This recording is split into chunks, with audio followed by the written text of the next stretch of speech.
வணக்கம். நம்ம ஜாதகத்தில் எந்த இடத்துல எந்த மாதிரி கிரக அமைப்பு இருந்தாலும் சரி, சரியான புரிதலை ஏற்படுத்தும் போது அந்த இடத்துல இருக்க கிரக அமைப்பு நெகட்டிவாக செயல்படாமல் பாசிட்டிவாக செயல்படுறதுக்கு வாய்ப்பு ரொம்ப ரொம்ப அதிகம். உதாரணத்துக்கு மகர லக்னக்காரங்க 7ஆம் இடத்துல, அதாவது வாழ்க்கை துணை மற்றும் சமூகம் சார்ந்த விஷயங்களில் சரியான ஐடியாலஜியை வச்சு அப்ரோச் பண்ணி ப்ராக்டிஸ் பண்ணி திங்கிங், எமோஷன் எல்லாத்துலேயுமே ஒரு பாசிட்டிவான இணக்கமான அன்பான அப்ரோச்சாக வைக்கும்போது மகர லக்னக்காரங்களுக்கு வாழ்க்கை துணை மற்றும் சமூக ரீதியாக நடக்க வேண்டிய நெகட்டிவ் எதுவுமே நடக்காமல் முழு பாசிட்டிவ் நடக்கும்.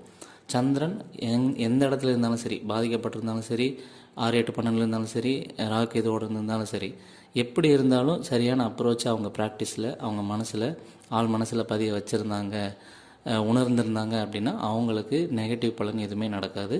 இந்த மாதிரி ஒவ்வொரு கிரகத்துக்குமே நம்ம பாசிட்டிவ் அப்ரோச்சை நம்ம லைஃப்பில் கொண்டு வர வர வர ஜாதகம் பாசிட்டிவாக செயல்படும். அதை தான் நம்ம பண்ணிகிட்ருக்கோம்.